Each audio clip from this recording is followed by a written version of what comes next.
Breaking news చూస్తున్నాం. అమెరికాలో emergency పరిస్థితులు నెలకొన్నాయి. ప్రస్తుతం ప్రభుత్వం షట్ డౌన్ కావడంతో విమాన సర్వీసులపై తీవ్ర ప్రభావం చూపిస్తుంది. ఈ పార్షల్ షట్ డౌన్ వల్ల ఏదైతే 7 ఏజెన్సీలు బంద్ అయ్యాయో దాంట్లో 8,000కు పైగా ప్రస్తుతానికైతే విమాన సర్వీసులకు అంతరాయం కలుగుతుంది. ఇటు సౌత్ వెస్ట్ ఎయిర్లైన్స్లో మనం చూస్తే కనుక 2,000 విమానాలు ఆలస్యంగా నడుస్తున్నాయి.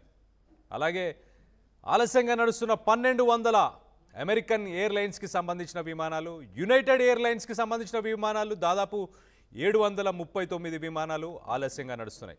ఇటు డెల్టా ఎయిర్లైన్స్లో కూడా 600 విమాన సర్వీసులకు అంతరాయం కలుగుతుంది. ప్రభుత్వ షట్ డౌనే దీనికి ప్రధాన కారణంగా తెలుస్తుంది. సో చాలా చోట్ల విధులకు హాజరు కాని ఎయిర్ ట్రాఫిక్ కంట్రోల్ సిబ్బంది 12 ప్రాంతాల్లో 22 ప్రాంతాల్లో ఎయిర్ ట్రాఫిక్ సిబ్బంది కొరత కూడా ఉన్నట్టు తెలుస్తుంది. ఆలస్యంగా నడుస్తున్న వేలాది విమానాలు ప్రస్తుతానికి అమెరికాలో అస్తవ్యస్తంగా మారిపోయింది. ఇటు రవాణా సంస్థలకు సంబంధించి ఇటు ఎస్పెషల్లీ మనం చూస్తే కనుక ఎయిర్లైన్స్కి సంబంధించి రవాణా సంస్థ అంతా అస్తవ్యస్తం అయిపోయింది. ప్రభుత్వం పార్షల్గా షట్ డౌన్ అయినప్పటి నుంచి 7 ఏజెన్సీలకు సంబంధించి విధులకు రావట్లేదు చాలామంది. వీళ్ళకి జీతభత్యాలు ఇచ్చే పరిస్థితిలో కూడా ప్రభుత్వం లేనట్టు తెలుస్తుంది. కాంగ్రెస్ ఏదైతే బిల్లును పాస్ చేయలేదో దానివల్ల ప్రస్తుతానికి air control, traffic air controller, అలాగే ఏదైతే రాడార్ టవర్ ఉంటుందో దాంట్లో పనిచేసే వేలాది సంఖ్యలో ఉన్న ఉద్యోగులు ఇప్పుడు ప్రస్తుతానికి బయట ఉద్యోగాలు దొరకక ఇటు ఊబర్ అలాగే మిగతా పార్ట్ టైం జాబ్స్ చేసుకుంటూ జీవనాన్ని కొనసాగిస్తున్నారు. సో దీనివల్ల ఒక రకంగా అమెరికాలో ఎక్కువ శాతం ప్రజలు ఒక సిటీ నుంచి ఇంకో సిటీకి కానీ ఒక స్టేట్ నుంచి ఇంకో స్టేట్కి కానీ ఈ ఎయిర్లైన్సే యూజ్ చేసి ఫ్లై చేస్తుంటారు. ఎక్కువ శాతం విమానాలను వాడుతుంటారు.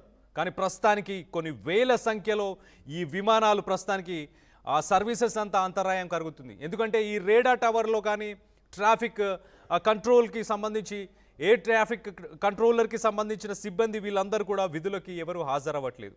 జీతాలు ఇవ్వకపోతే ఎవరు పనిచేస్తారు? ఎవరు పనిచేయరు.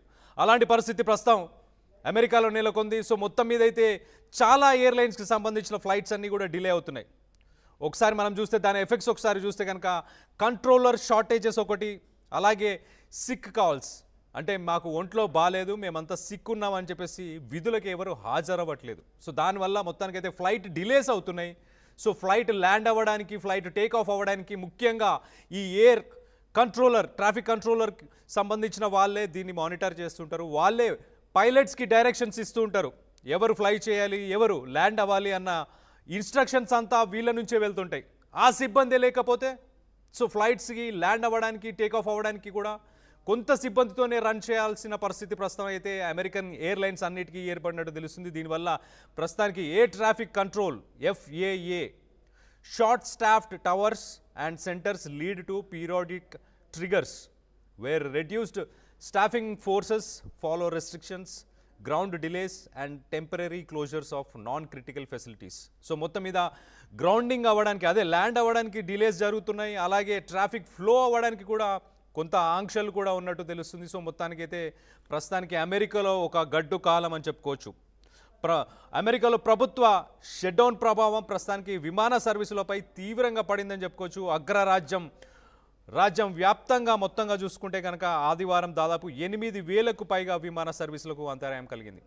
8,000 ఫ్లైట్స్ అంటే ఒక్కొక్క ఫ్లైట్లో ఆలోచించండి, ఒక 100 మంది వేసుకున్నా కూడా లక్షల్లో